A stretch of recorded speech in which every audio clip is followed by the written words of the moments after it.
अस्सलाम वालेकुम व्यूअर्स, क्या हाल है। उम्मीद है कि आप सब लोग ठीक ठाक होंगे। आज की वीडियो मोटिवेशनल वीडियो है उन लोगों के लिए जो कि यूरोप आना चाहते हैं लेकिन उनके पास पैसा नहीं है, ज़ीरो बैलेंस।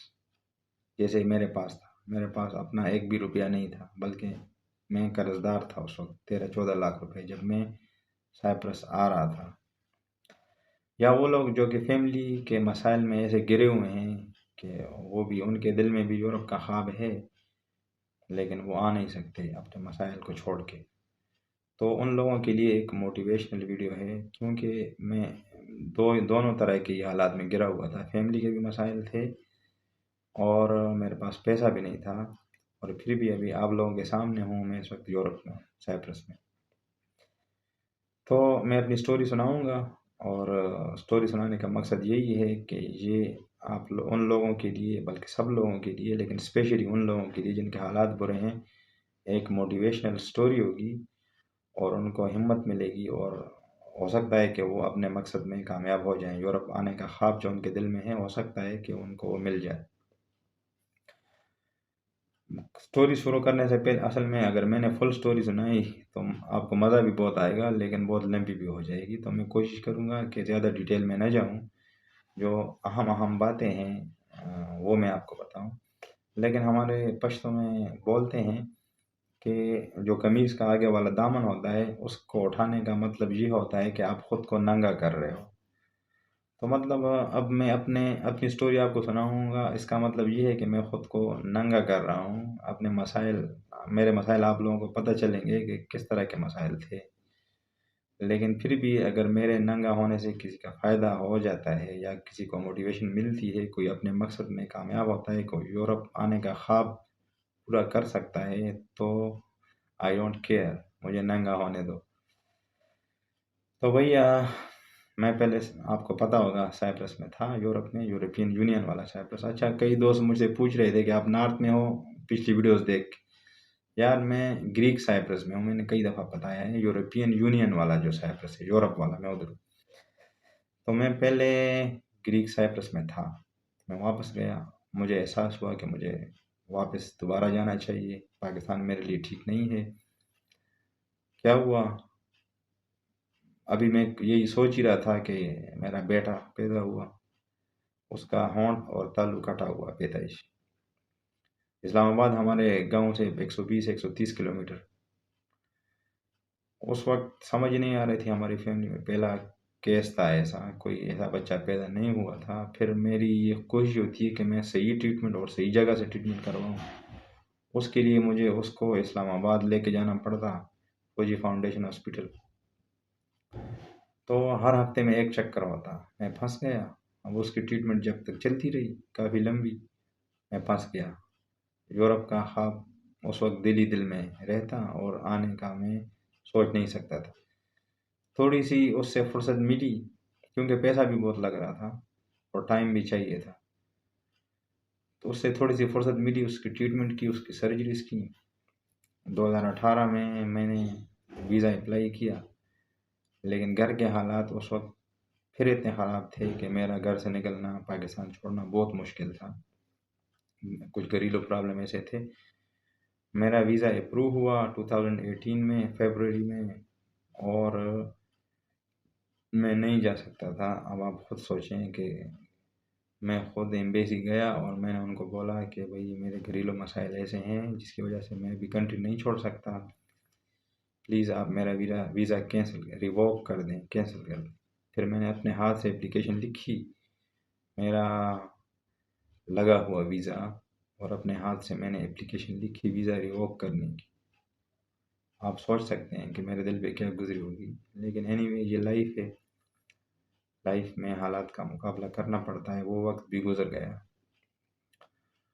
फिर मैंने हालात को ठीक करने की कोशिश की ताकि मैं यूरोप वापस जा सकूं। बहुत मुश्किल था, मुझे बहुत उस वक्त घरेलू हालात और बच्चे। अच्छा, मेरी बच्ची फिर उसके बाद पैदा हुई, उसका हार्ट प्रॉब्लम। अब हार्ट के का इलाज बहुत महंगा होता है, उस पे और पैसे लग रहे थे, मैं और बुरी तरह फंस गया। अब जितने मैं कमा रहा था, मैं उस वक्त 12-12 घंटे काम करता था, अच्छा खासा पैसा कमाता था, लेकिन महीने के एंड में कुछ भी पास नहीं होता था, सबके सब लग चुके होते। और टेंशन अलग से, कभी एक बच्चे को एक हॉस्पिटल में लेके जाओ, कभी दूसरे बच्चे को दूसरे हॉस्पिटल में लेके जाओ। बहुत ही मुश्किल हालात थे, लेकिन अल्लाह ने हिम्मत दी थी। अब मैं जब याद करता हूँ तो पता नहीं मेरी क्या फीलिंग्स होती हैं, मैं बयान नहीं कर सकता। लेकिन अल्लाह ने हिम्मत दी थी, वो वक्त भी गुजर गया। फिर क्या हुआ, फिर उसके बाद बच्ची का, मेरे हार्ट का प्रॉब्लम बहुत बढ़ गया 2020 में। पहले हम हॉस्पिटल में एडमिट रहे, LRH में, लेडी रीडिंग हॉस्पिटल पेशावर में। उधर से फिर 1 साल तक ऐसे ही ट्रीटमेंट चलता रहा। फिर सर्जरी करवानी पड़ रही थी लाजमी। उसका हार्ट वाल्व जो था वो काम नहीं कर रहा था, उस पर बैक्टीरियल इन्फेक्शन था जिसकी वजह से डैमेज हो गया था। तो उस वक्त KPK में सेहत कार्ड था, मेरे टेंशन मुझे नहीं थी कि सेहत कार्ड पे फ्री सर्जरी हो जाएगी। तो हम लोग उसको पेशावर इंस्टीट्यूट ऑफ कार्डियोलॉजी लेके गए, सर्जरी के लिए एडमिशन भी हुआ। अगले दिन सर्जरी थी, लेकिन सर्जरी के वक्त जो उधर का कार्डियक सर्जन था उसने इको देखी तो उसने कहा यार हार्ट बहुत ही बुरी तरह ख़राब हो गया है और मैं हिम्मत नहीं कर सकता सर्जरी की, मैं नहीं करूँगा। उसने रिफ्यूज़ कर दी सर्जरी। और वो लोग हमको ऐसे ही टरखा रहे थे कि बस ट्रीटमेंट आप मेडिसिन खाओ। लेकिन चूँकि मैं खुद मेडिकल फील्ड से हूँ, डेंटिस्ट्री की वजह से, तो मुझे पता था कि ये दिन ब दिन हार्ट और ख़राब होगा और एंड में डेथ ही, फिर डेथ का वेट करना है, तो मैं ऐसे अपनी बच्ची को नहीं छोड़ूंगा। तो फिर मैं उसको AFIC, arm forces institute of cardiology, Rawalpindi लेके गया। उधर के डॉक्टर बहुत अच्छे थे और लेफ्टिनेंट कर्नल साहब थे, अभी मैं नाम उनका भूल रहा हूँ, बहुत अच्छे थे, वो पठान थे। और एक ब्रिगेडियर साहब थे, ब्रिगेडियर खुर्रम। उन्होंने इको की और उन्होंने भी यही सजेस्ट किया कि सर्जरी अगरचे डेंजरस है, नॉर्मल हार्ट सर्जरी में 5% डेथ चांसेस होते हैं, इसमें 30% होंगे, लेकिन फिर भी कोई और रास्ता नहीं। तो मुझे कहा सोच लो। मैंने कहा अब मैं ऐसे तो कर नहीं सकता है कि इसकी डेथ का इंतज़ार करूं कि किस दिन इसका हार्ट काम करना छोड़ेगा।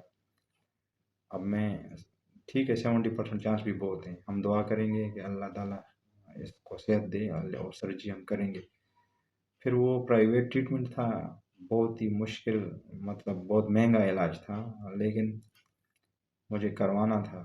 फिर मैंने उस वक्त 8 लाख रुपए तो एडमिशन के टाइम पे कर्ज लिया। फिर उसकी सर्जरी हुई तो मेरे पास तो इतने पैसे थे उस वक्त के, मतलब 1 लाख 2 लाख रुपए अपने, जो मैंने सर्जरी से पहले हॉस्पिटल्स के चक्कर और चेकअप और इको और मेडिसिन और ये और वो उस पे लग गए थे।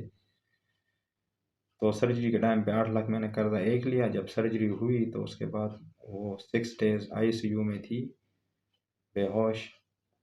और जब सुबह डॉक्टर राउंड करता और उसको ट्रीटमेंट के लिए मेडिसिन लिख के मुझे पर्ची देते कि लेके आओ, तो वो कम से कम 25,000, 30,000, 40,000 पर 24 आवर, मतलब नेक्स्ट डे के लिए। और कभी कभी 50,000 की भी मेडिसिन होती है एक दिन की। हार्ट की मेडिसिन बहुत महंगी है। अब मेरे तो पसीने छूट रहे थे, क्योंकि मेरा तो ख्याल था कि चलो ये 8 लाख रुपए हैं और 1-2 लाख और लगेंगे। लेकिन जब कंडीशन ऐसी हुई कि दिन के 40-50,000 मेडिसिन पे लग रहे हैं और 6 दिन तो वो थी एडमिट। और ऐसे भी कभी कभी कुछ पेशेंट ऐसे भी थे जो कि 17-18-20 दिनों से थे। तो मैं ये भी सोच रहा था कि अगर ऐसा हुआ हमारे साथ, पेशेंट मतलब इसकी हालत ठीक जल्दी नहीं हुई और ज़्यादा लंबा हो गया, तो डेली के हिसाब से 40-50,000 लगेंगे। तो फिर उस वक्त मैंने, मतलब यूरोप आने के लिए, उस वक्त चूँकि मैं कोशिश में था, तो मैंने बंदों से बात की हुई थी, अपने रिश्तेदारों से, कज़न से, यारों दोस्तों से, किसी से कुछ 50,000, किसी से लाख। तो वो पैसे मैंने उस वक्त उनसे लेने स्टार्ट किए। और क्योंकि अभी ट्रीटमेंट पहले थी, यूरोप बाद में था, तो मैंने 4-5 लाख रुपए फिर उस वक्त और कर्जा लिया। और 6 दिन बाद उसकी भी डेथ हो गई। अल्लाह को यही मंजूर था। बस ये ज़िंदगी है, इसमें कुछ भी हो सकता है। तो उसकी भी डेथ हो गई। और जो पैसे मुझे बायर के लिए लोगों से लेने थे वो उधर ही लग गए। अब मैंने अपना ख्वाब भी नहीं छोड़ना था, यूरोप भी जाना था, ऊपर से बच्ची की डेथ का गम। मैं उसको कभी भूल नहीं सकता क्योंकि वो 7.5 साल की थी, उसके साथ मेरी बहुत मेमोरीज हैं, हमारी साथ में बहुत यादें हैं। मैं यकीन माने इधर यूरोप की रंगीन लाइफ में भी वो मुझसे भूलती नहीं, और जब मैं उसको याद करता हूँ तो मेरी हालत ख़राब हो जाती है। लेकिन एनीवे, ये लाइफ है, इसमें कुछ भी हो सकता है। अल्लाह को ये मंजूर था, अल्लाह हमें सब्र दे। अच्छा, फिर मैंने सोचा कि अब मैं यूरोप का डायरेक्ट स्टेप तो नहीं ले सकता क्योंकि पैसे तो चले गए। अब मेरी किसी और से जान पहचान भी नहीं है, बस यही लोग थे जिनसे मैंने लेने थे और कुछ अपने करने थे और जाना था। तो अभी मैं इनडायरेक्ट स्टेप लेता हूँ। इनडायरेक्ट स्टेप जो सबसे इजी मुझे लग रहा था यूरोप जाने का, वो था UAE, United Arab Emirates. UAE का मुझे पता था कि वहाँ की एमिरेट्स आईडी बंदे के पास हो तो मोंटीनेग्रो, वो साल में 3 महीनों के लिए वीज़ा फ्री होता है एमिरेट्स आईडी पे। तो मैंने कहा अभी मैं विज़िट 3 मंथ्स का लगा के वहाँ पे जॉब सर्च कर लूँगा। जब एमिरेट्स आईडी मेरे पास आ जाएगी तो मैं, जब मोंटीनेग्रो वीज़ा फ्री होगा, मोंटीनेग्रो असल में शेंजन बॉर्डर के साथ लगता है, तो यहाँ से बंदा इजीली फिर इटली और यूरोपियन कंट्रीज में जा सकता है इलीगली बॉर्डर क्रॉस करके। इसलिए मैंने उसका सोचा।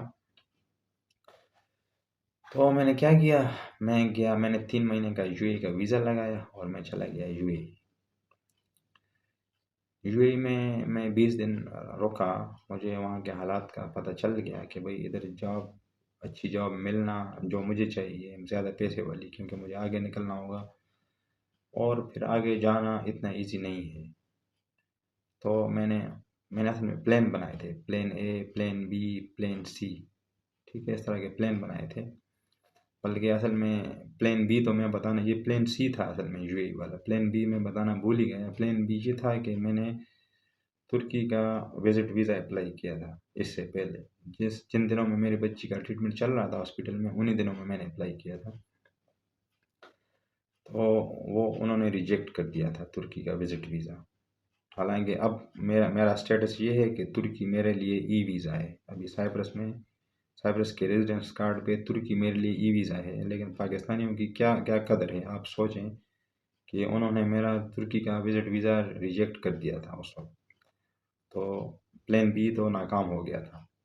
फिर प्लान सी ये था कि मैं यूएई जाऊँ, यूएई से मोंटीनेग्रो, और वहाँ से फिर मैं यूरोप में चला जाऊँगा। तो मैं गया, लेकिन जब मुझे उधर एहसास हुआ कि नहीं, इधर से बहुत मुश्किल है, तो फिर मैंने कहा टाइम वेस्ट नहीं करते। तो प्लान सी भी मैंने छोड़ दिया। अब प्लान डी ये था कि भाई साइप्रस, ठीक है, साइप्रस का फिर मैंने सोचा कि अब पैसे मैंने एस्टिमेट किया तो भाई 22 लाख, 21.5 लाख तो लग रहे थे।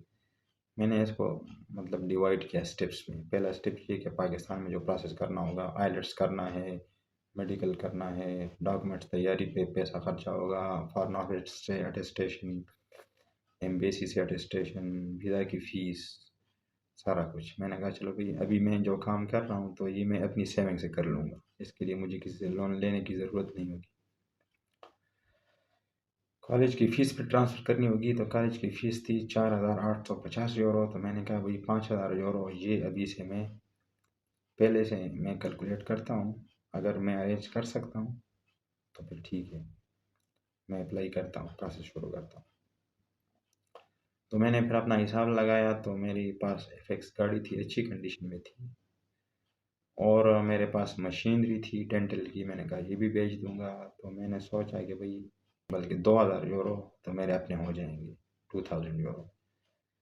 बाकी जो 3,000 यूरो हैं तो इसका मैं क्या करूँगा, क्योंकि 5,000 अभी चाहिए। वो मैंने सोचा कि भाई इस तरह है कि स्वीडन में मेरे 2 जानने वाले थे, वो मुझे कभी कभी मिलते, छुट्टियों में पाकिस्तान आते, तो मुझे खुद ही कहते कि भाई कभी बाहर जाना हुआ तो हम लोगों से 1-2 लाख 3 लाख रुपए हो सकेंगे आपके लिए हर टाइम पे। तो वो मेरे जहन में थे। मैंने कहा चलो ठीक है, €1000 एक को बोलूँगा, €1000 दूसरे को बोल दूँगा, 2000 और हो जाएंगे, बाकी बचेगा €1000। मतलब 4000, 2000 मेरे अपने हैं, 2000 उनसे हो जाएंगे, €1000 बचेगा। आ जाओ, €1000 का क्या करूँगा भाई, मेरे कुछ कज़न्स थे 4-5, तो मेरे दोस्त भी हैं। मैंने सोचा चलो 50,000-50,000 रुपये या किसी को 1 लाख, तो ये €1000 मैं इधर से कर लूँगा। तो मैंने ऐसे किया कि मैंने कहा कि पहले मैं सब, मतलब उस वक्त जून का महीना था और फीस मुझे शायद अगस्त में ट्रांसफ़र करनी थी, अक्टूबर सेशन के लिए 2023 के लिए मेरा मुझे आना था। तो मैंने सोचा अभी जून है, 1-2 महीने हैं फ़ीस ट्रांसफ़र करने में, लेकिन प्रोसेस चूँकि अभी से स्टार्ट करना है, तो आ जाओ भाई पहले इनसे पता कर लो। अगर ये लोग जैसे तुम्हारे ज़हन में है ऐसे अगर अरेंजमेंट हो सकती है तो तुम फिर जा सकते हो।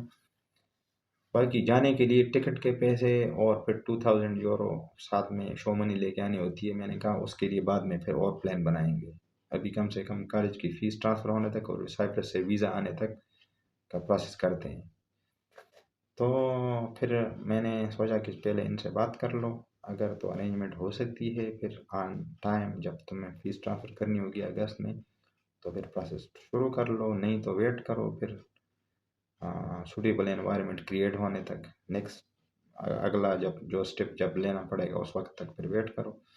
तो मैंने सबसे बात की, स्वीडन में जो 2 बंदे थे उनको मैंने मैसेज किया, तो एक ने भी कहा कि ठीक है, दूसरे ने भी कहा कि ठीक है। मैंने कहा चलो भाई €2000 तो हो गए, अब 2000 मेरे अपने पास आ जाएंगे, मैं गाड़ी भेज दूंगा और बाकी मशीनरी भेज दूंगा, 2000 तो अपने हो जाएंगे, 4000 हो गए, अभी 1000, तो वो 1000 के 3 लाख रुपए बनते थे या कुछ ऊपर, 3,25,000।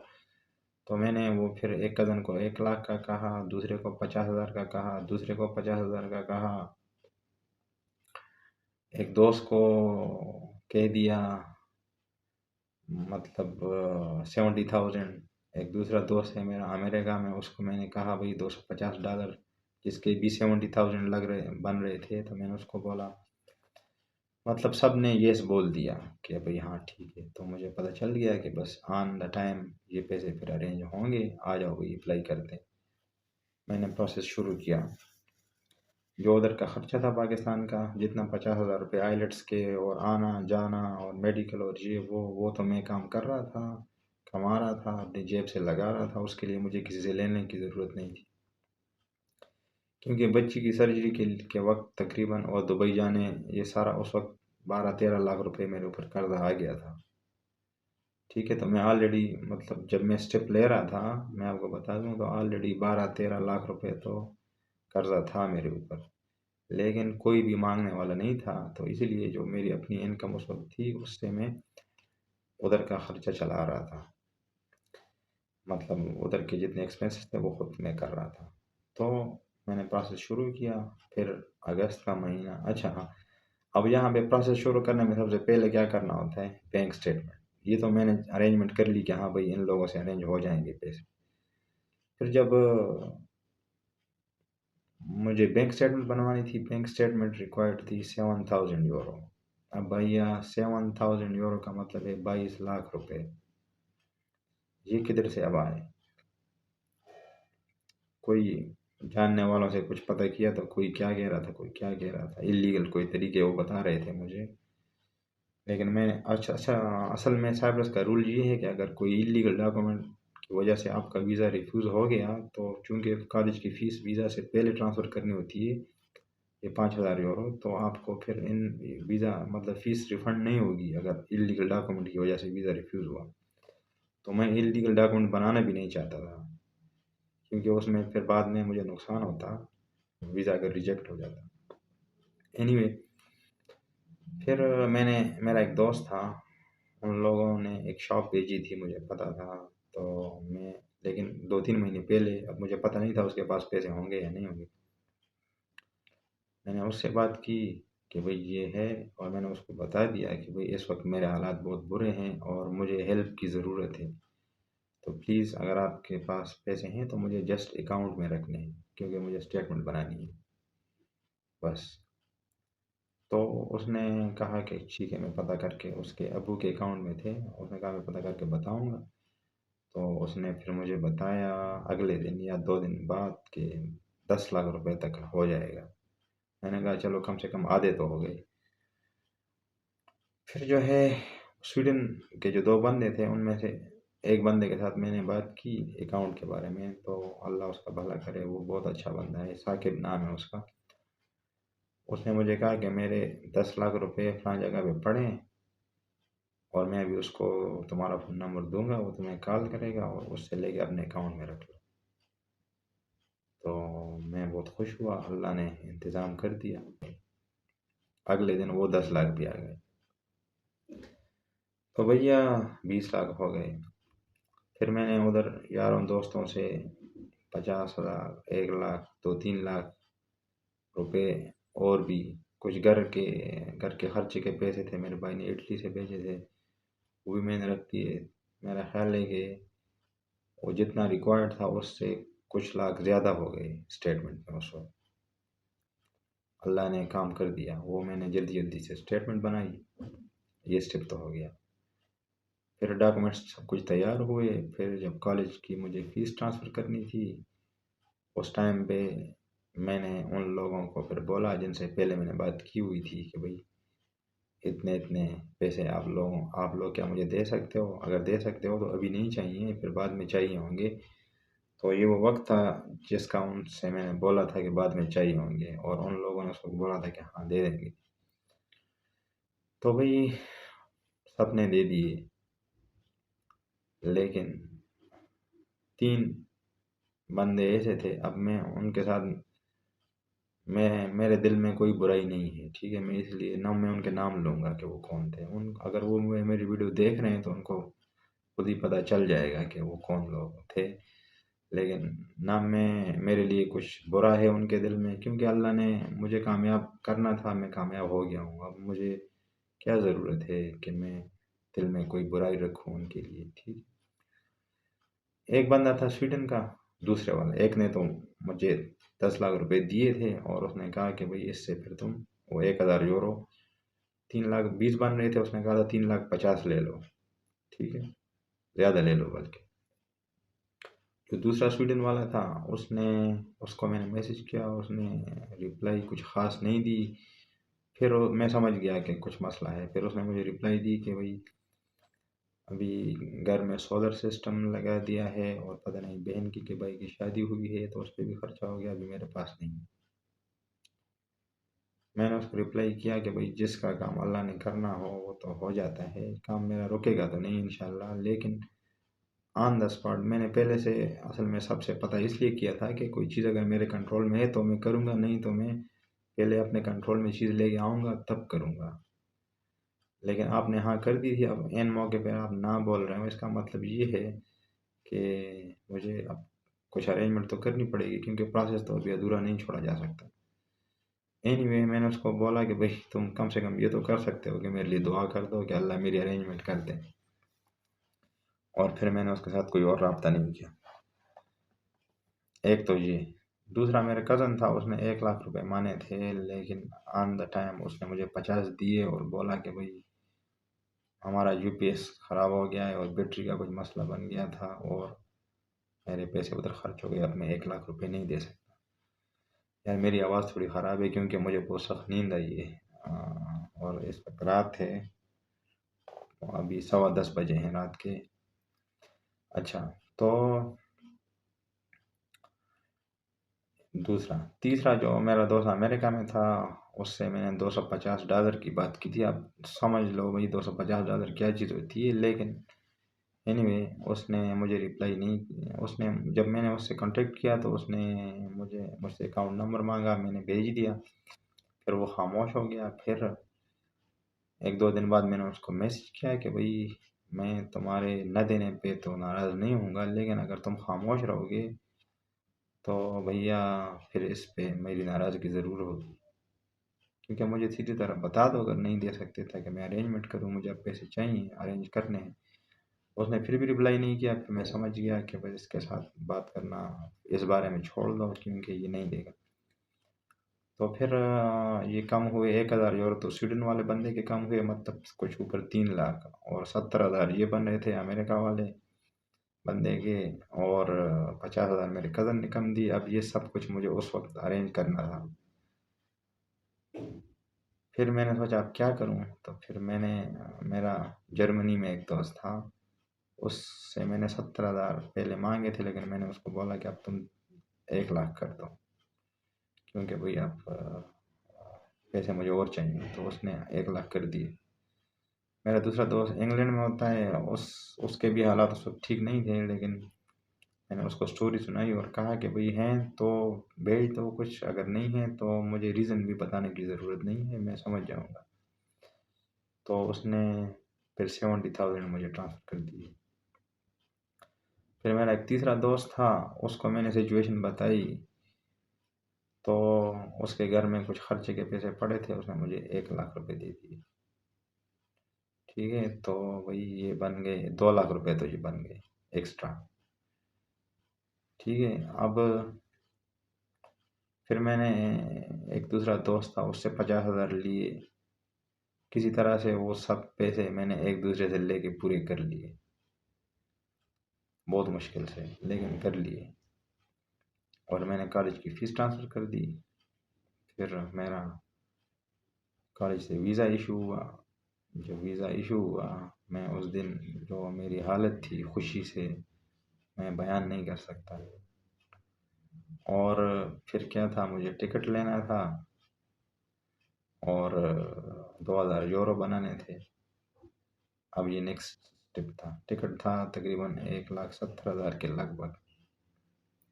तो मेरा भांजा है सऊदीया में, 1 लाख रुपए मैंने उससे लिए। और मेरा भाई है इटली में, 1,000 यूरो मैंने उससे लिए।